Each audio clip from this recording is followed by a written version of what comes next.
தமிழகம் எங்கும் Max Gold cash for your gold. Max Gold நீங்க தங்க மட்டும் இல்லைங்க, பிளாட்டினம், டைமண்ட், சில்வர், ரூபினி எதை வேணாலும் விற்கலாம். உங்களுக்கான பணம் ரொக்கமா கையிலயோ இல்லைன்னா பேங்க் அக்கௌண்ட்லயோ உடனடியாக செலுத்திடுவாங்க.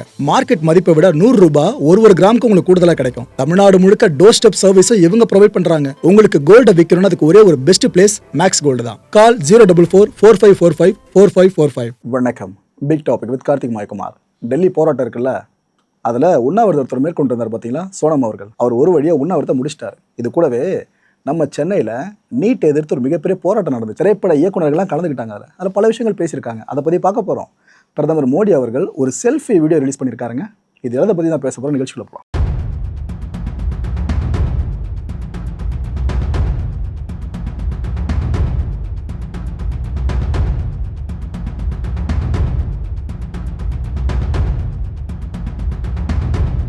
இந்த நிறைய பேருக்கும் நீட்டை ஒழிக்கணும், நீட் தேர்வை இருக்கக்கூடாதுன்ற ஒரு எண்ணம் இருக்குது. ஓகே, என்னை பொறுத்த வரைக்கும் நல்ல எண்ணமாக தான் நான் கருதுவேன். ஆக்சுவலாக நீட்டுக்கு எதிரானவர் அப்படின்னு கேட்டிங்கன்னா நான் ஆமான்னு ஒத்துப்பேன் மக்களே. பிகாஸ் +2 வரைக்கும் படிச்சுட்டு அதுக்கப்புறமா போயிட்டு இந்த மார்க் அடிப்படையில் மெடிக்கல் காலேஜ் சீட்டு கிடைக்கிறா, ஓகே, இது வரைக்கும் நடந்துட்டு இருந்தது. ஆனால் நீட்னு ஒன்று வந்த பிற்பாடு +2ல் பசங்க என்ன தான் மார்க் அதிகமாக எடுத்தாலும் புரோஜனமாக ஆகிடுது.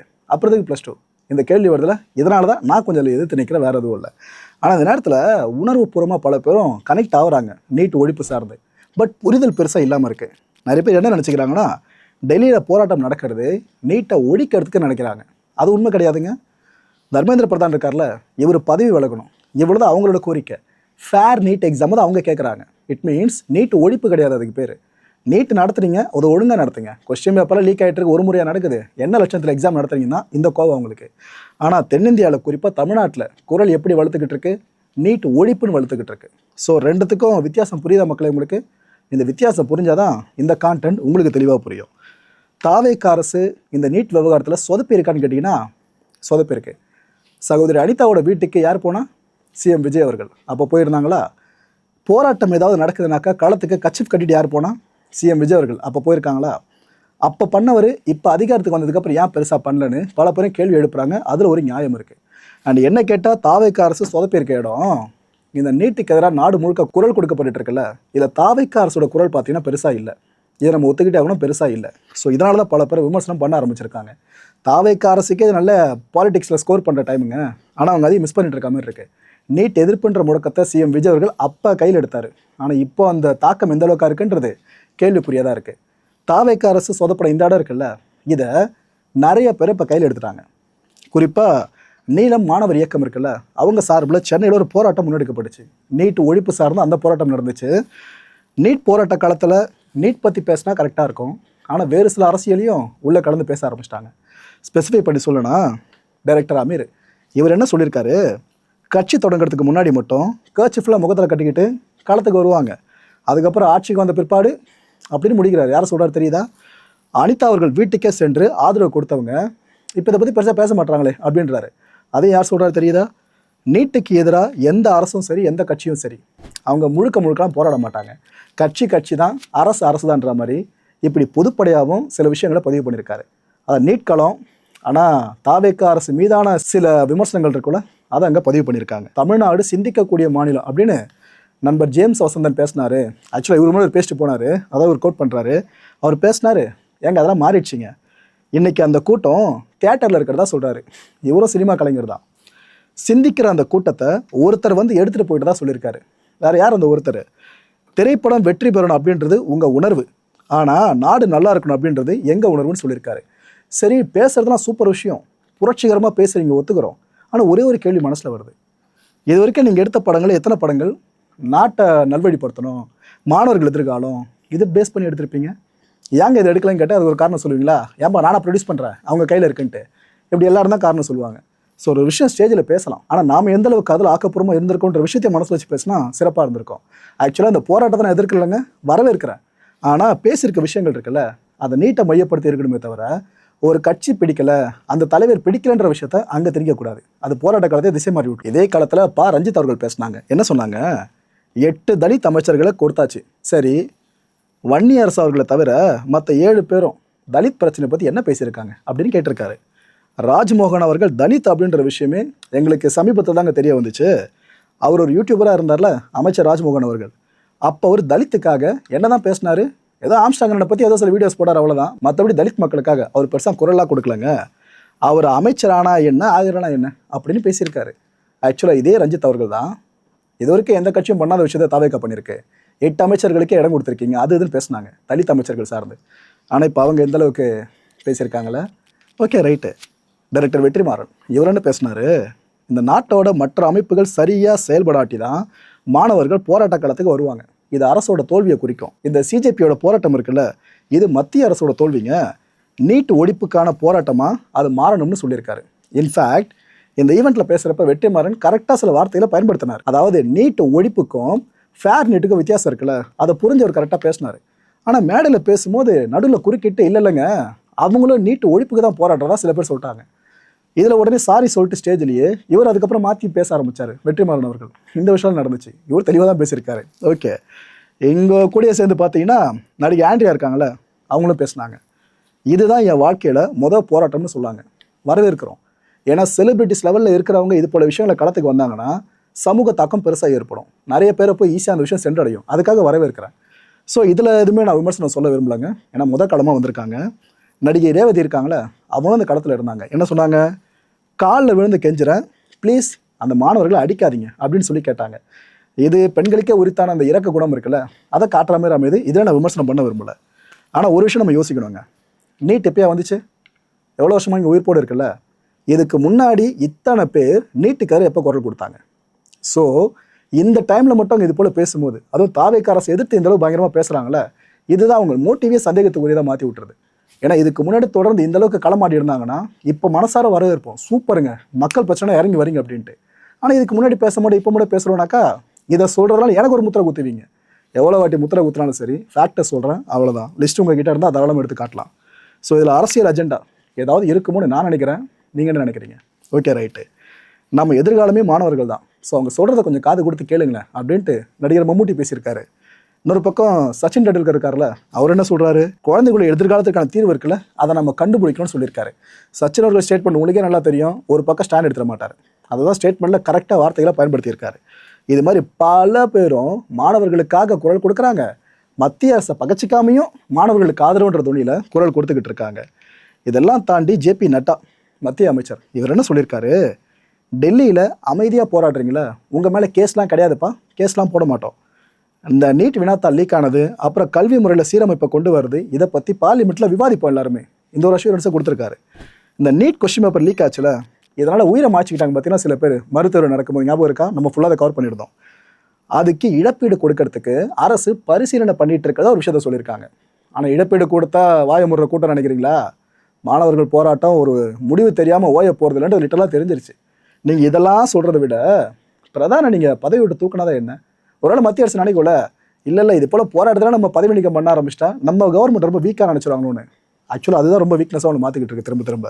ஏன்னா நீங்கள் இந்த அளவுக்கு அனௌன்ஸ் பண்ணுறீங்க, ஆனால் போராட்டம் பெருசாக தான் வெடிச்சிக்கிட்டு இருக்கு. இதுக்கெல்லாம் தாண்டி இன்னைக்கு சிஜேபியை சேர்ந்த உயர்மட்ட தலைவர்கள் இருக்காங்களே பாருங்கள், கரப்பாம்பூச்சிகள் தானே அப்படின்னு ஆஃப்டரானு சொல்லிட்டு இருந்தவங்கள உயர்மட்ட தலைவர்கள்னு சொல்கிற மாதிரி ஆயிடுச்சு. இந்த போராட்டத்தோட இன்ஃப்ளூயன்ஸ் அது. இன்னைக்கு பேச்சுவார்த்தை நடக்குதுங்க மத்திய அரசுக்கும் இவங்களுக்கும் மத்தியில். அவ்வளோ பெருசாக போயிருக்காங்க. மத்திய கல்வி அமைச்சகத்தோட உயர் அதிகாரிகள் சில பேரை டிரான்ஸ்ஃபர் பண்ணியாச்சு. அமைச்சரை மாற்ற சொல்லி கேட்டால் அதிகாரிகளை மாற்றிருக்காங்க. இதில் ஸ்பெசிஃபை பண்ணி சொன்னா வினித் ஜோஷி, இவர் உயர்கல்விக்கான செயலாளராக இருந்தவர். இப்போ இவரை தூக்கிட்டு அந்த போஸ்ட்டில் நரேஷ் பாலை அப்பாயின் பண்ணியிருக்காங்க. அண்ட் இன்னொருத்தரையும் தூக்கிட்டு பள்ளி கல்விக்கான புதிய செயலாளராக அனில்குமாரை இப்போ அப்பாயின் பண்ணியிருக்காங்க. கேட்டதை அமைச்சரை தூக்குங்க, ஆனால் கிடைச்சது உயர் அதிகாரிகளை தூக்குற விஷயம். நள்ளிரவு நேரத்தில் பிரதமர் மோடி அவர்கள் திடீர்னு செல்ஃபி வீடியோ ரிலீஸ் பண்ணாருங்க. பிரதமர் அவர்கள் ஓகேவா, அதில் என்ன சொல்லியிருக்காரு? இன்னைக்கு மத்திய அமைச்சரவை கூட்டம் நடக்குது, இதில் இந்த வினாத்தாள் கசிவை பற்றி ரொம்ப பெருசாக விவாதிக்க போகிறோம், சில முக்கிய முடிவுகளை எடுக்க போகிறோன்னு சொல்லியிருந்தாப்புல. சொன்ன கையோடு ஒரு முக்கியமான அறிவிப்பு வெளியிடப்பட்டுச்சு. இந்த லீக் ஆச்சு பார்த்தீங்கன்னா கொஸ்டின் பேப்பர், இது மாதிரி முறைகேடுகளை தடுக்கிறதுக்காக இந்த நாடாளுமன்ற கூட்டத்தொடர்லேயே ஒரு மசோதா தாக்கல் பண்ணப்படும் அப்படின்னு சொல்லியிருக்காரு. ஆனால் போராடிட்டு இருக்கவங்க கேட்கறது பதவி நீக்கம், அதை பற்றி ஒருத்தர் கூட சொல்லலைங்க. பிரைம் மினிஸ்டர் அவர்களும் இப்போதைக்கு சரி இந்த போராட்ட சூட்டை தணிக்கணும்னா இதெல்லாம் பண்ணால் சரியாக இருக்கும்னு இதை சொல்கிறாங்களே தவிர பதவி நீக்கம்னு ஒரு விஷயத்த சொல்லிட்டாங்கன்னா பிரச்சனை முடிஞ்சுது. फ्रेंड्स, मैं जानता हूं कि पेपर लीक ये कोई मामूली विषय नहीं है। இதில் இன்னொரு கொடுமையை பார்த்தீங்களா, ஒரு நுழைவுத் தேர்வு அரசு கண்டக்ட் பண்ணுது அப்படின்னா அதில் எந்த விதமான லீக்கேஜ் இருக்கக்கூடாது. இதுதான் முக்கியமான விஷயம். அப்படி அந்த லீக்கேஜை ஏற்படுத்த தவறுறாங்கனாக்கா அந்த தேர்வு முறையே வேண்டாம். இதுதான் பொதுப்படையான விஷயம். இப்போ ஒரு தேர்வுன்னு அனௌன்ஸ் பண்ணாங்கனாக்கா இதில் இந்த விஷயங்கள் நான் சொன்னது எல்லாத்தையும் கண்ட்ரோல் பண்ண வேண்டிய கடமை அரசுக்கு இருக்கா? 2 முறைக்கு மேலே கிட்டத்தட்ட நீட் வினாத்தாள் கசியறது இப்போ ஃபஸ்ட் டைம் நடந்திருக்கா? இல்லை இது முன்னாடி நடந்திருக்கு. அப்போ இவங்க தவறி இருக்காங்க. தவறுனதை தவறிட்டு அதை ஒத்துக்காமல் இன்னும் பார்த்தீங்கன்னா மற்ற விஷயங்களை சொல்லி கன்வின்ஸ் பண்ண பார்த்துட்டு இருக்காங்க. இது சரியான அணுகுமுறையே கிடையாதுங்க. ஏன்னா ஒரு நாட்டில் எங்கன்னா நடக்குமா இது போல் கொடுமை? அதாவது கொஸ்டின் பேப்பர்ஸை இராணுவ விமானத்தை பயன்படுத்தி கொண்டு வரது நம்ம நாட்டில் நடந்திருக்கு. இந்த நீட் மருத்துவ நடக்கும்போது ராகுல் காந்தி அவர்கள் அவர் செம கடுப்பாயிட்டார். இப்போ அரசியல்வாதிகள் ஸ்கோர் பண்ணுற டைம் ஆச்சு. ஆளுங்கட்சி எதிர்கட்சி எல்லாத்தையும் நான் சேர்த்து தான் சொல்கிறேன். என்னங்க நள்ளிரவில் வீடியோ போட்டிருக்கீங்க? மோடியை கேட்குறாரு, பிரைம் மினிஸ்டர் மோடியை. போராடுறவங்களை அவமதிக்கிற மாதிரி இருக்குது நீங்கள் பண்ணியிருக்க இந்த விஷயம். நீங்கள் அந்த மாணவர்களை ரொம்ப பெருசாக அவமதிச்சிட்டீங்க. பிரதான் அவர்களை பதவி நீக்கம் செய்யுங்க. அதுக்கு பிறகு மக்கள்கிட்ட மன்னிப்பு கேளுங்க நீங்கள் செஞ்ச தவறுக்கு அப்படின்ட்டு பிரதான நோக்கி மாணவர்கள் போராட்டம் இருக்கா? ராகுல் காந்தி இன்டென்ஷன் எந்த பக்கம் திரும்பி தெரியுதா? பிரைம் மினிஸ்டர் மோடி அவர்கள் நோக்கி. அவர் இன்டென்ஷன் மட்டும் நினைக்காதீங்க, சிஜேபி இன்டென்ஷனும் பிரைம் மினிஸ்டர் பக்கம் திரும்ப ஆரம்பிச்சிருச்சு. அதை பற்றி நான் போக சொல்கிறேன். நடிகர் சல்மான் கான் இவர் இப்போ ஒரு பதிவை போட்டிருக்காரு. நான் ஆரம்பத்தில் நினச்சேன், என்னது இது இவ்வளோ போல்டாக மத்திய அரசு எதிர்த்து பேசுகிறாங்களே இந்த பாலிவுட் ஆக்டர்ஸ்லாம், சரியில்லையே நினச்சேன். ப்ரூவ் பண்ணிட்டாங்க. என்ன சொல்லியிருக்காரு இப்போது? வினாத்தாள் கசிவுக்கு எதிராக கடுமையான ஆக்ஷன் எடுப்போம் அப்படின்ட்டு பிரதமர் மோடி உறுதி அளிச்சிட்டார்ல. இதுக்கப்புறம் எதுக்குப்பா போராட்டம்? மாணவர்களாம் வீட்டுக்கு போங்களாம் அப்படின்னு அவர் கேட்டிருக்காரு. சோனம் வாங்சுக் இருக்கார்ல, அவர் உண்ணாவிரதத்தை முடிச்சுக்கணும் அவரோட உடல்நலம் கருதி. தேவைப்பட்ட என் வீட்டில் இருந்து அவருக்கு உணவு அனுப்புகிறேன் அப்படின்னு சொல்லியிருக்காரு. சோத்துக்கு இல்லாமல் அங்கே படுத்துட்டு இருக்காங்க உண்ணாவிரதம்னு. அதாவது கேரவன்லேயே வாழ்க்கை வாழ்ந்துட்டு இருக்க நடிகர்கள் இருக்காங்களே, அவங்களுக்கு கள போராளிகளோட வாழ்க்கை பெருசாக புரியாது. ஆனால் இப்போ அவர் கேட்ட ஒரு விஷயம் நடந்திருக்குங்க. சல்மான் கேட்ட விஷயம் அவர் கேட்டதுக்காக மட்டும் நடக்கலை, அதை மைண்டில் வச்சுக்கோங்க. சோனம் வாங்சுக் இருக்கார்ல, 26 நாட்கள் உண்ணாவிரத போராட்டம் மேற்கொண்டது முடிவுக்கு வந்தாச்சு. ஒரு வழியாக அவர் மத்திய அமைச்சர்கள் முன்னிலையிலேயே தன்னோட உண்ணாவிரதத்தை முடிச்சுக்கிட்டாரு. ஒரு விஷயம் மறந்துடாதீங்க, சோனமோட தந்தை இருக்கார்ல, அவரை உண்ணாவிரதம் மேற்கொண்டதில் பேர் போனவர். அந்த மலைவாழ் மக்களுக்காக பல விஷயங்களை பண்ணியிருக்காங்க, உண்ணாவிரதம் மூலமாக சாதிச்சிருக்காங்க. அப்போதைய பிரதமர் இந்திரா காந்தி அவர்களே நேரில் வந்து உண்ணாவிரத போராட்டத்தை முடிச்சுலாம் வச்சுருக்காங்க. சோனமோட அப்பா கதை சார்ந்து சொல்கிறேன். ஸோ காங்கிரஸ் கட்சியோட பின்னணி இந்த ஃபேமிலிக்கு இருக்கிற ட்ரேஸையும் மக்கள் தெளிவாக தெரிஞ்சுக்கணும். அதுக்காக இவர் அரசியல் தான் பண்ணுறாரு நான் சொல்ல வரல மக்களே, ஜஸ்ட் இந்த விஷயத்தோட கன்வே பண்ணுற அவ்வளோதான். ஆனால் எது எப்படியோ ஒரு உயிர் இப்போ தப்பிச்சிருச்சு, அது வரைக்கும் சந்தோஷம். So with that being fulfilled, I am grateful and I will be happy to break my fast. Thank you. Thank you. Thank you. Thank you. And thank you. I have my leaders from the apex body of Ladakh and the KBA were also here, and they have flown all the way from Ladakh, and I'm grateful to them. Thank you. Thank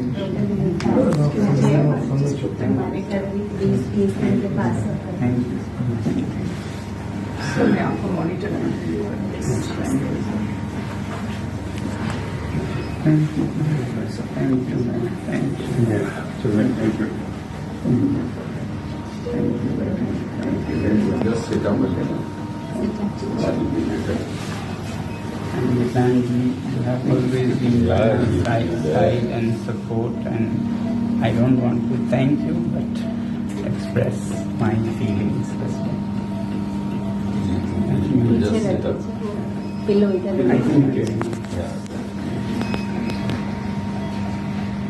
சரி, உண்ணாவிரத போராட்டம் முடிவுக்கு வந்துருச்சு. அப்போ இந்த டெல்லி போராட்டமும் முடிவுக்கு வந்துருமா கேட்டிங்கன்னா கிடையவே கிடையாது. இந்த காக்ரோச் ஜனதா பார்ட்டியோட ஃபவுண்டர் இருக்கார்ல அபிஜித், அவர் என்ன சொல்லியிருக்காரு? சோனம் உண்ணாவிரத போராட்டத்தை முடிச்சுக்கிட்டார்ல, அது எங்களுக்கு சந்தோஷங்க அவரோட உடல்நிலை கருதி. ஆனால் நம்மளோட போராட்டம் தொடரும். பிரதான் ராஜினாமா செய்கிற வரைக்கும் இந்த போராட்டத்தை நாங்கள் நிறுத்தவே மாட்டோம்.